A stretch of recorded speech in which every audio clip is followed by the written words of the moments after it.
نحمده ونصلي على رسوله نور الأولين والآخرين وعلى آله الطيبين الطاهرين وأصحابه الراشدين المهديين. أعوذ بالله من الشيطان الرجيم. بسم الله الرحمن الرحيم. شهر رمضان الذي أنزل فيه القرآن. صدق الله مولانا العظيم. معزز ناظرین و سامعین، آج اس مختصر سی خصوصی نشست میں جس موضوع کے تحت آپ جمیع احباب کے سامنے گفتگو کرنے جا رہا ہوں وہ ہے ماہ رمضان المبارک کی ذاتی عظمت اور اس کی فضیلت۔ اس سلسلے میں سورۃ البقرہ کی ایک آیت مبارکہ کے چند نورانی الفاظ آپ جمیع احباب کے سامنے تلاوت کرنے کا شرف حاصل ہوا ہے۔ اللہ تبارک و تعالی کے اس ارشاد پاک کا مفہوم کچھ اس طرح ہے کہ رمضان کا مہینہ وہ ہے جس میں قرآن نازل کیا گیا ہے۔ اس آیت مبارکہ میں اللہ تبارک و تعالی جہاں قرآن کے نزول کا تذکرہ فرما رہا ہے، وہیں پر قرآن کے نزول کے ذکر سے پہلے ماہ رمضان کا تعارف بیان فرما رہا ہے اور ماہ رمضان المبارک کی خصوصی اہمیت اور عظمت کو اجاگر فرما رہا ہے۔ رب ذوالجلال یہاں دراصل یہ بتانا چاہتا ہے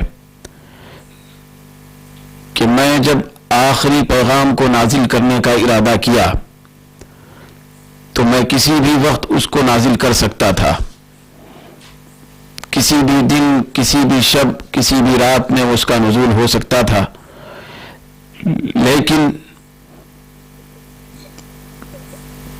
میں نے یہ فیصلہ کر لیا کہ قرآن جیسی میری آخری کتاب جو ساری آسمانی کتابوں کی سرچشمہ ہے اور قیامت تک کے لیے ساری مخلوق کے لیے، ساری انسانیت کے لیے مشعل راہ ہے، اس کو میں ماہ رمضان المبارک کی خصوصی متبرک گھڑیوں میں نازل کروں گا۔ تو اس طرح اللہ تبارک و تعالی نے یہ بات واضح فرما دی کہ قرآن کے نزول کے لیے جن لمحات کو میں نے منتخب کیا وہ ماہ رمضان المبارک کے خصوصی لمحات تھے۔ تو اسی لیے اللہ رب العزت فرماتا ہے شہر رمضان الذی انزل فیہ القرآن۔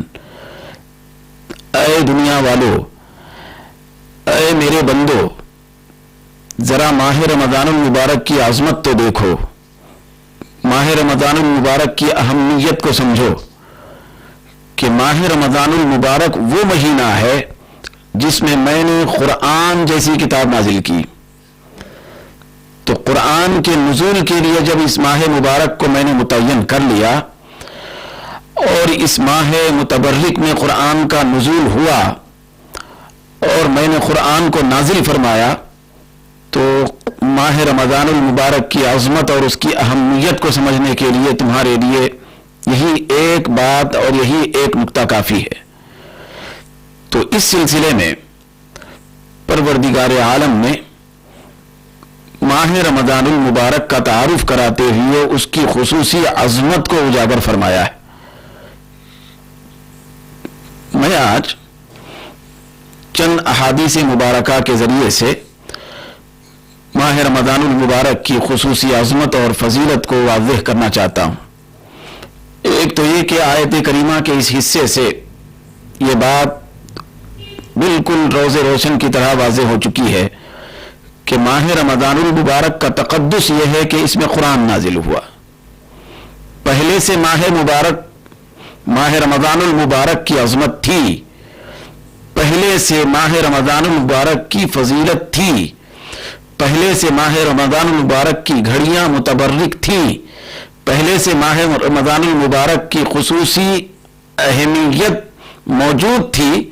تو ان خصوصی برکتوں اور اہمیتوں اور عظمتوں کے درمیان قرآن نازل ہوا.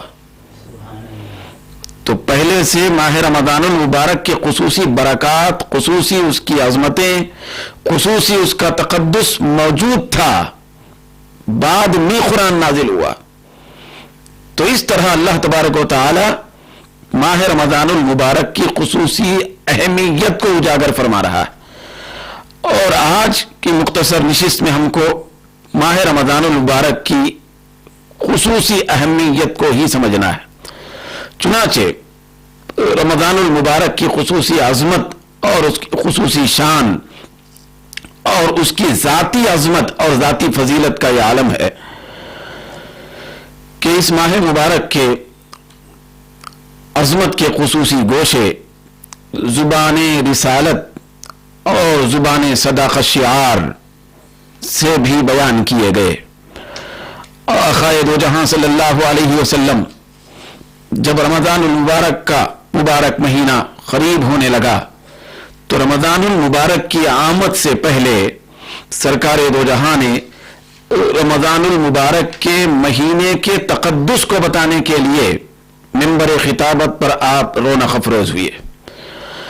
اور منبر خطابت پر رونق افروز ہونے کے بعد صحابہ کرام کے مجمع میں ماہ رمضان المبارک کی آمد سے پہلے ماہ رمضان المبارک کی عظمت کو بیان کر رہے ہیں، ماہ رمضان المبارک کی ذاتی فضیلت کو بیان کیا جا رہا ہے. سرکار کونین صلی اللہ علیہ وسلم منبر خطابت پر رونق افروز ہونے کے بعد ارشاد فرماتے ہیں کہ اے میرے صحابیوں، یا ایھا الناس، اے لوگو، قد اظلکم شہر عظیم مبارک، یقیناً تمہارے اوپر ایک مبارک اور عظیم الشان مہینہ سایہ فگن ہے. تو مہینے کی عظمت بیان کی جا رہی ہے، مہینے کی ذاتی فضیلت بیان کی جا رہی ہے. اس کے آمد سے پہلے سرکار دو عالم صلی اللہ علیہ وسلم فرماتے ہیں ماہ رمضان المبارک کی ذاتی فضیلت کو بیان کرتے ہوئے کہ تمہارے اوپر ایک برکتوں والا عظیم الشان مہینہ سایہ فگن ہے. پھر اس کے بعد اس کی ذاتی عظمت کو مزید واضح کرتے ہوئے سرکار کونین نے فرمایا شہر فیہ لیلۃ خیر من الف شہر. یہ وہ مہینہ ہے جو اپنے اندر بہت زیادہ ایسا تقدس رکھتا ہے اور ایسی ذاتی فضیلت رکھتا ہے کہ اس مہینے کے اندر وہ رات ہے جو رات 1000 مہینوں سے بہتر ہے. سبحان اللہ. یہ ایک مہینہ اتنا زیادہ مقدس اور متبرک ہے اور اتنا زیادہ باعظمت ہے، پھر اتنا زیادہ با کمال ہے، اتنا زیادہ با برکت ہے کہ اس مہینے کے اندر وہ ایک رات رکھی گئی ہے جو 1000 مہینوں سے بہتر ہے. تو یہ مہینہ جس کے اندر ایک رات جب 1000 مہینوں سے بہتر ہے تو پورے مہینے کی عظمت اور اس کی شان کا عالم کیا ہوگا، جبکہ ایک رات کی عظمت کا یہ عالم ہے. تو یہ اس کی ذاتی فضیلت ہے ماہ رمضان المبارک کی. سامعین محترم اور ناظرین مکرم، آگے آقائے دو جہاں صلی اللہ علیہ وسلم نے ماہ رمضان المبارک کی ذاتی عظمت کو اجاگر کرتے ہوئے فرمایا شہرن، باضابطہ مہینے کا نام لیا جا رہا ہے، مہینہ مہینہ بیان کیا جا رہا ہے، ہر وقت مہینے کا لفظ استعمال کیا جا رہا ہے تاکہ ماہ رمضان المبارک کی ذاتی عظمت لوگوں کے سامنے کھل کے آ جائے. سرکار دو جہاں نے فرمایا شہرن جعل اللہ صیامہ فریضۃ، یہ وہ مہینہ ہے کہ جس کے روزوں کو اللہ تبارک و تعالی نے فرض قرار دیا ہے. مہینہ ایسا ہے کہ جس کے روزے فرض ہیں. تو روزوں کا ذکر ہو رہا ہے لیکن مہینے کے تذکرے کے ضمن میں ہو رہا ہے. مہینے کے لفظ کے تحت میں ہو رہا ہے. چنانچہ آگے سرکار دو جہاں نے فرمایا وَقِيَامَ لَيْلِهِ تَطَوُّعًا مَنْ تَقَرَّبَ فِيهِ بِخَصْلَةٍ مِّنَ الْخَيْرِ كَانَ كَمَنْ أَدَّى فَرِيضَةً فِي مَا سِوَاهُ. یہ وہ مبارک مہینہ ہے کہ جس کی رات کا قیام نفلی طور پر بڑا بے مثال بنایا گیا ہے. جو شخص اس رات میں اس مہینے میں نیکی کی کوئی ایک خصلت اور عادت کے ذریعے سے پروردگار عالم کا تقرب حاصل کرتا ہے تو وہ شخص ایسا ہی ہے جیسے دوسرے مہینوں میں فرض ادا کر لیا. سبحان اللہ سبحان اللہ. یہ اس مہینے کی ذاتی عظمت واضح ہو رہی ہے. اس مہینے میں جو آدمی ادنا نیکی کی کوئی چھوٹی موٹی خصلت اختیار کرتا ہے تو دوسرے مہینوں کے بڑے فریضے کو ادا کرنے کے مماثل اس کو ثواب دیا جاتا ہے. یہ اس مہینے کی عظمت. پھر آقا دو جہاں نے آگے فرمایا ومن ادا فریضۃ فیہ کان کمن ادا 70 فریضۃ فیما سواہ. یہ سارے کی ساری باتیں مہینے کی عظمت کے ضمن میں بیان کی جا رہی ہیں. مہینے کے تقدس کو بیان کیا جا رہا ہے. مہینے کے تقدس کو واضح کرتے ہوئے اس کے ضمن میں اس کی پوری برکتیں جو مہینے کے اندر پھیلی ہوئی ہیں پھر اس کی جو خصوصی شان ہے اس کو اجاگر کیا جا رہا ہے. سرکار دو جہاں نے فرمایا کہ جو آدمی اس مہینے میں جو آدمی اس مہینے میں کوئی فرض ادا کرتا ہے تو ایسا ہی ہے جیسے کہ وہ دوسرے کسی مہینے میں 70 فرض ادا کر لیا ہے. ماہ رمضان المبارک سے ہٹ کر دوسرے مہینے میں جو شخص 70 فرض ادا کرتا ہے اور ادا کرنے کے بعد اس کو جو ثواب مہیا ہوتا ہے وہ ماہ رمضان المبارک کے اندر ایک فرض ادا کرنے پر ملتا ہے. یہ ماہ رمضان المبارک کی خصوصی عظمت. پھر آگے سرکار نے فرمایا کہ ذرا اس مہینے کی عظمت تو دیکھو کہ کیسا بے مثال مہینہ ہے. جس صبر کے ذریعے سے آدمی اللہ تبارک و تعالیٰ کی بارگاہ سے بے حساب ثواب حاصل کرتا ہے, جس صبر کے ذریعے سے پروردگار عالم کا بندہ تقرب حاصل کرتا ہے, جس صبر کے ذریعے سے بارگاہ قدسی میں فلاح اور کامیابی حاصل کرتا ہے, جس صبر کے ذریعے سے جنت کے اونچے اونچے محلات حاصل کرتا ہے, تو اس صبر کو بیان کرتے ہوئے اور ماہ رمضان المبارک سے اس کو جوڑتے ہوئے آقا نے فرمایا وَهُوَ شَهْرُ الصَّبْرِ. یہ صبر کا مہینہ ہے. یہ ماہ رمضان المبارک کی ذاتی عظمت بھی بیان ہو رہی ہے, اس کا تعارف بھی بیان ہو رہا ہے. یہ صبر کا مہینہ ہے. وَالصَّبْرُ ثَوَابُهُ الْجَنَّةُ. اور صبر ایسی قیمتی چیز ہے کہ اس کا ثواب صرف جنت. سبحان اللہ سبحان اللہ. تو اس کا مطلب یہ ہوا, بات ثابت یہ ہوئی کہ یہ ماہ رمضان المبارک یہ جنت کا مہینہ ہے, یہ ثواب کا مہینہ ہے. پھر اس کے بعد آقا نے فرمایا وَشَهْرُ الْمُوَاسَاتِ. یہ مہینہ خیر خواہی کا مہینہ ہے. یہ ماہ رمضان المبارک کی ساری اس کی عظمتیں بیان ہو رہی ہیں. وَشَهْرٌ يُزَادُ فِي رِزْقِ الْمُؤْمِنِ فِيهِ. اور یہ وہ مہینہ ہے جس کے اندر مومن کے رزق میں اضافہ کیا جاتا ہے. جو مومن ہوتا ہے اس کا رزق بڑھ جاتا ہے, چاہے اس کا رزق جسم سے تعلق رکھنے والا ہو, مادیت سے تعلق رکھنے والا ہو, روحانیت سے تعلق رکھنے والا ہو, عبادت سے تعلق رکھنے والا ہو, سجدوں سے تعلق رکھنے والا ہو, آخرت سے تعلق رکھنے والا ہو, یا دل کے کیفیات سے تعلق رکھنے والا ہو, ذہن کے تصورات سے تعلق رکھنے والا ہو. ہر قسم کا رزق چاہے علم کے حوالے سے ہو, چاہے عبادت کے حوالے سے ہو, چاہے سجدہ ریزیوں کے حوالے سے ہو, چاہے کھائے پینے جانے والی چیزوں اور معقولات و مشروبات کے حوالے سے ہو, یہ سارے کے سارے ہر قسم کے علم کا اضافہ اس مہینے میں اللہ تبارک و تعالیٰ کر دیتا ہے. یہ اس مہینے کی ذاتی عظمت. پھر اس کے بعد سرکار دو عالم نے فرمایا کتنا اس مہینے کی عظمت تو دیکھو کہ من فطر فیہ صائما کان مغفرۃ لذنوبہ. سرکار فرماتے ہیں کہ جو آدمی اس مہینے میں, اس ماہ مبارک میں کسی روزے دار کو روزہ کھلاتا ہے اور افطار کراتا ہے تو وہ اس کے سارے گناہوں کی مغفرت بن جاتی ہے. پھر اس کے بعد سرکار نے فرمایا وَعِتْقَ رَقَبَتِهِ مِنَ النَّارِ. اور اس کی گردن اور اس کی ذات دوزخ سے آزاد ہو جاتی ہے. کب؟ جبکہ ماہ رمضان المبارک میں روزے دار کو افطار کرائے تو ماہ رمضان المبارک کا خصوصی تقدس اس سے واضح ہو رہا ہے۔ پھر سرکار دو عالم صلی اللہ علیہ وسلم کی بارگاہ میں صحابہ کرام نے عرض کیا، یا رسول اللہ لیس کلنا یجد ما یفطر الصائم، ہم میں سے ہر شخص ایسی حیثیت نہیں رکھتا اور ایسی سکت نہیں رکھتا کہ وہ روزے دار کو افطار کرائے۔ تو پھر یہ ثواب اس مہینے کی جو خصوصی عظمت و شان کے حوالے سے بیان ہو رہا ہے، یہ کیسے حاصل کرے وہ شخص جس کے پاس گنجائش نہیں ہے، جو روزے دار کو روزہ نہیں کھلا سکتا، افطار نہیں کرا سکتا ہے۔ تو فقال رسول اللہ صلی اللہ علیہ وسلم، سرکار نے فرمایا تم اس مہینے کی عظمت کو کیا سمجھتے ہو؟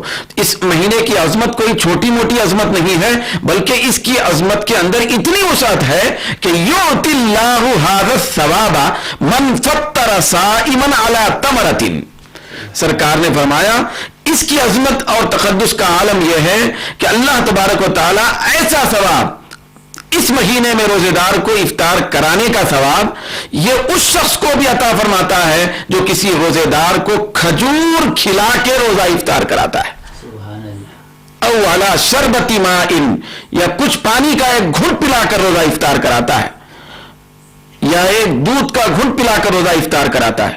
پھر اس کے بعد آقا نے آگے بیان فرمایا کہ یہ وہ مبارک مہینہ ہے کہ شہر اولہ رحمہ، یہ وہ مہینہ ہے کہ جس کا ابتدائی حصہ رحمت ہے، وَأَوْسَطُهُ مغفرہ، اور اس کا درمیانی حصہ مغفرت ہے، وَآخِرُهُ عِتْقٌ مِّنَ النَّارِ، اور اس کا آخری حصہ دوزخ سے آزادی اور نجات کا ہے۔ تو یہ میری گفتگو آپ کے سامنے رکھنے کا مقصد یہ ہے کہ ہمارے سامنے ماہ رمضان المبارک کی خصوصی ذاتی عظمت اجاگر ہو جائے کہ کتنا بڑا مقدس ترین مہینہ ہے۔ پروردگار عالم اس مہینے کے اندر کتنا زیادہ اپنے فضل و کرم کو عام فرماتا ہے۔ ایک اور حدیث میں آتا ہے، سرکار دو عالم صلی اللہ علیہ وسلم نے فرمایا کہ من فطر صائما فی شہر رمضان من کسب حلال صلت علیہ الملائکہ۔ سرکار فرماتے ہیں الترغیب والترہیب کے اندر یہ حدیث آتی ہے، سرکار نے فرمایا کہ جو آدمی رمضان کے مہینے میں، خصوصیت کے ساتھ رمضان کے مہینے کا ذکر ہے، جو آدمی رمضان کے مہینے میں کسی روزے دار کو حلال کمائی کے ذریعے سے افطار کرائے، حلال کمائی سے افطار کرائے، تو چونکہ وہ حلال کمائی سے ماہ رمضان میں روزے دار کو افطار کرا رہا ہے تو سلط علیہ الملائکۃ لیالی رمضان کلھا، سارے رمضان بھر، سارے رمضان کی راتوں میں سارے فرشتے اس آدمی پر رحمت نازل فرماتے ہیں اور اس آدمی کے لیے دعائیں استغفار کرتے ہیں۔ پھر اتنا ہی نہیں ہوتا، کیونکہ رمضان کے مہینے میں روزے دار کو افطار کرایا تو رمضان کی عظمت دیکھیے۔ ایک تو یہ ہے کہ سارے فرشتے اس کے لیے دعائے رحمت اور دعائے مغفرت کرتے ہیں، پھر دوسری بات یہ ہے وَصَافَحَهُ جبریل علیہ السلام لیلۃ القدر، جبریل علیہ السلام بطور خاص ایسے رمضان کے مہینے میں روزہ افطار کرانے والے سے شب قدر میں مصافحہ کرتے ہیں۔ فرشتوں کے سردار، سدرہ کے مکین، نبیوں کے پاس وحی لے کے پہنچنے والے، وہ مقرب ترین فرشتہ حضرت سیدنا جبریل علیہ السلام اس خوش نصیب آدمی سے شب قدر میں مصافحہ کرتے ہیں اور ہاتھ ملاتے ہیں جو آدمی ماہ رمضان میں روزے دار کو افطار کراتا ہے۔ پھر اس کے بعد سرکار دو عالم نے فرمایا کہ جب کسی آدمی سے حضرت سیدنا جبریل علیہ السلام مصافحہ کر لیں تو اس کی برکتوں کا عالم کیا ہوتا ہے۔ حضور فرماتے ہیں کہ وَمَنْ صَافَحَهُ جبریل علیہ السلام یرق قلبہ، جس آدمی سے جبریل کی ملاقات ہو جائے اور مصافحہ کر لے جبریل تو سب سے بڑی نعمت اور دولت اس بندے کو ہمیشہ کے لیے حاصل ہو جاتی ہے، غیر رمضان کے لیے، رمضان کے لیے، راتوں کے لیے، دنوں کے لیے، دیگر لمحات اور گھڑیوں کے لیے اس کے لیے یہ نعمت حاصل ہو جاتی ہے کہ اس کا دل نرم پڑ جاتا ہے۔ جب دل نرم ہو جائے تو اس کا لازمی نتیجہ یہ ہوتا ہے کہ وَتَكْثُرُ دُمُوعُهُ، اس کے آنسو کثرت کے ساتھ بہنا شروع ہو جاتے ہیں۔